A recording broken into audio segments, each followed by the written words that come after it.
Hey guys, so today is going to be a teeny tiny drugstore haul. I was at H-E-B and I found a few things. I found one thing from Target and I just wanted to share it with you guys. I pretty much always share everything I buy with you guys, but this was some stuff that I don't know, I thought it would be kind of helpful, maybe useful to tell you guys on a few of the products, and the rest of it was just fun. So I have been hearing the craze about NYC, their pigmented lipsticks and these like glitter dusts and all kinds of stuff. I don't know what happened, like if all of a sudden everyone just randomly found NYC. I mean, it's been there for years. I remember having NYC when I was in 8th grade or 9th grade, you know, so I don't know if they just have come to the top of the food chain lately or what, but I was in H-E-B and I noticed that they had a bunch of new products, so I picked up a few things, and then I also saw a bunch of YouTubers demo some of these things and I was like, oh, I have to have them. So the first thing are the NYC, what are these called? Sparkle Eye Dust.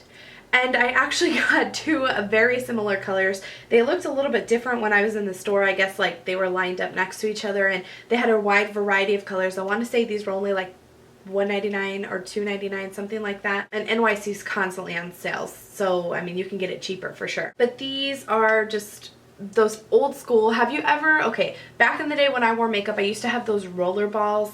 Actually, they may have been from NYC or Wet n Wild. Those roller balls that have like the shimmery eye dust in them, and you would roll it over your eye and then blend it in. That's the kind of makeup I wore back in the day. And I still do. It's just the packaging has got a lot nicer. So this one is in the color Topaz, no, Pink Topaz. So it has a doe foot applicator here. It is like a lip gloss tube. This one actually is not super pigmented.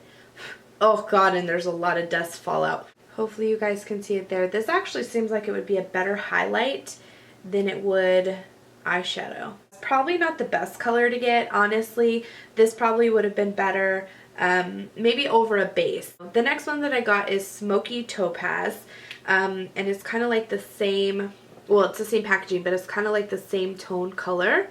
Actually, that doesn't show up very well either. That one is Smoky Topaz right there at the bottom. They are super shimmery. They are gorgeous. Very beautiful. I just feel like super not pigmented. And this is the first time I'm looking at them, so had I known that they weren't pigmented from the get-go, I wouldn't have picked them up. Next, from NYC, I saw Emily Noel, which, hello, I'm obsessed. Anywho, I saw her talking about these in a Beauty Express video a while back, and I just had to pick them up. They had a wide variety of colors. I believe these were $1.99. The first one that I got is in the color Smooch, which is like a nude color. Oh, these are super creamy. There's Smooch right there. It actually looks more like a nude in the tube, and it comes out more of like a pinky nude on the swatch. This is probably my all-time favorite. I have like this shade in every single lip product I own. This is in Air Kiss. And I forgot to tell you, these are the Expert Last lip colors by NYC. Wow, that one has awesome pigmentation. That is Air Kiss right there. This one is that typical blue toned pink. This is in Forever Fuchsia. There's Forever Fuchsia. This reminds me of, I can't put my finger on it, a lipstick. Actually, I wonder if I own it. And then the last lipstick that I got is in the color Bury Me, which is again super like other lipsticks that I own. That's my Twix swatch here. There's that color there. You can see it is pretty deep. It would be great for fall and winter, but let's face it, I would probably rock a dark lip at any time of the year. One thing that I was hunting down at Target, which I had also seen somebody talk about, I don't remember who, was this makeup brush. And this is the Precision Blender Latex Foam Up and Up brand makeup brush. The packaging looks like this. I think this was like $5. It was in the area where like the nail tools and stuff is. So I wanted to pick it up because I was like, oh my god, it's like a beauty blender on a stick. That's awesome. I was totally wrong. This is a huge fail. It, for one, does not soak up water and expand, which I mean, it's not like the packaging promised that it would act like a beauty blender. I just figured because it looked like it had the same material as a beauty blender, it would work like one. And it doesn't. It actually has the same material as this sponge from Sally Beauty. So if you own this sponge, this is exactly what this feels like, except this sponge gets really big and puffy like a beauty blender. It just has a different texture. This, I tried putting water, I tried running it onto water, I tried squeezing it. Even though it has the same consistency, it feels like what a normal makeup sponge, like those old school makeup sponges would do. That's what this feels like. Like the makeup sponges don't absorb water, they don't get blendable or anything like that. This does not either. My second complaint is that you can see here, my makeup has been eaten by this $5 sponge. I used it today to apply my concealer. For one, it has like no bounce. So if you want to use it as an under eye concealer, you know, blender, it has no bounce. It's tough on your eye. So I can imagine with prolonged use, you would be tugging too much at this eye area.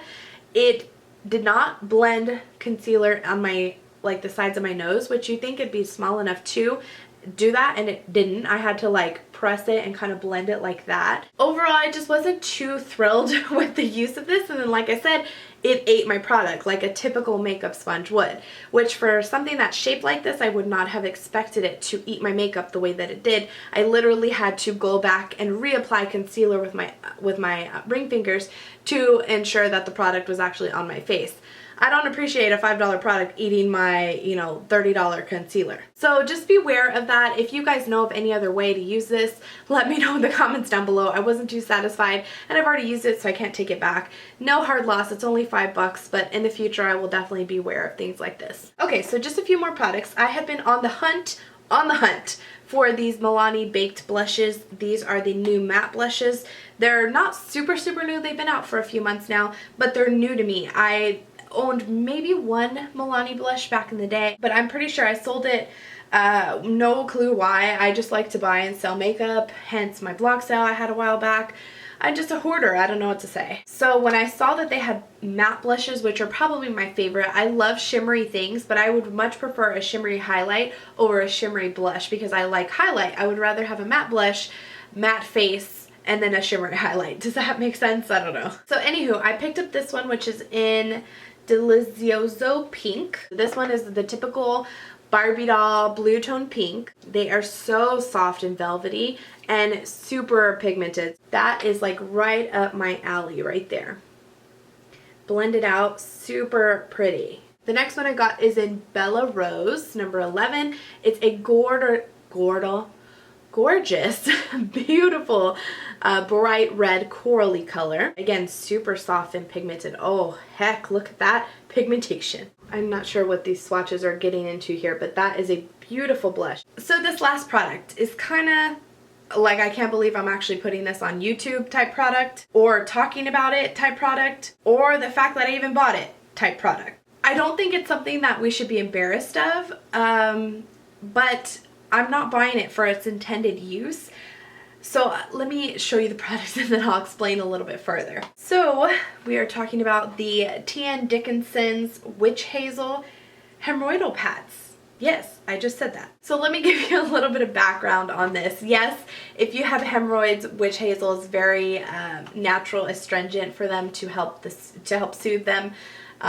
Just from nursing aspect of this, okay? The main reason I picked these up is because of the witch hazel in it, which witch hazel is good for a lot of various things. I have heard many good things about it for oily skin in particular. So that's one of the main reasons why I picked this up. I actually was at H-E-B with my grandma and she had to have surgery, so she was picking up some stuff and we were in the like first aid medical aisle of H-E-B and I was like, let me look around. I had been looking for witch hazel just by itself and I can't find it anywhere. If you guys know of a place that just sells 100% pure witch hazel, let me know that in the comments down below because I've been looking for it as a toner. But when I saw this, I was like, OMG, witch hazel. And then I read further and I'm like, what the heck, for hemorrhoids? But I was curious because it came in a pad form, already pre-soaked, kind of like the Stridex acne pads. I was curious to see whether this would actually work in a pad form for your face. The main thing with witch hazel is it's supposed to control oils, yes, but it's also supposed to soothe. So if you have like really bad hormonal acne or those like cystic acne that are under the skin. It's supposed to soothe and calm redness and make your face not so swollen. So I thought I would go ahead and try this.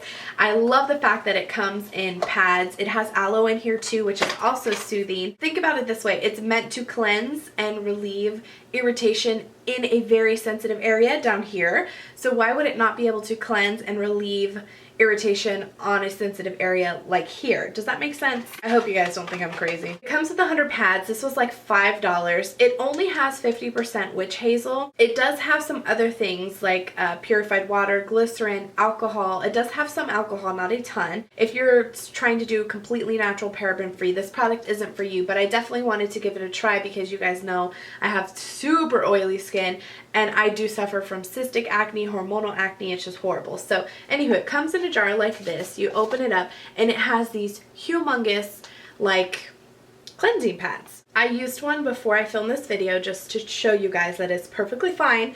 My face is still on. Nothing's going wrong. So this is the size of them. They're a pretty good size, you can see, compared to my face. They're super like paper thin, but they are very pliable and stretchy. So I used front and back one of this for my whole face, my whole neck, and my ears, because my ears get really oily, like weird tip that you probably never wanted to know about me. It actually works very well as like a refresher throughout the day, like a toner, like a Bioderma or the what is that, the rose water, stuff like that. That it would work the same. But in the meantime, not only does it control the oils, it also is helping to relieve those red pimples, the puffiness on your face, and stuff like that. So anywho, I know that was a super like short product wise haul, considering I usually do massive hauls at once. This is very little products, but I had a lot to say about them. So I hope that you guys enjoyed this video. Let me know in the comments down below if you have any feedback on any of this stuff. Again, like the Milani blushes on the witch hazel. I'm really interested. I need to do a bit more research as far as that. I'm working on my most perfect like face foundation routine to control my oils, because it just seems to be getting worse with age, and I don't understand that because I'm way past puberty. So anywho, again, I hope that you enjoyed it. Let me know in the comments down below what you thought, and I will see you in my next one. Bye!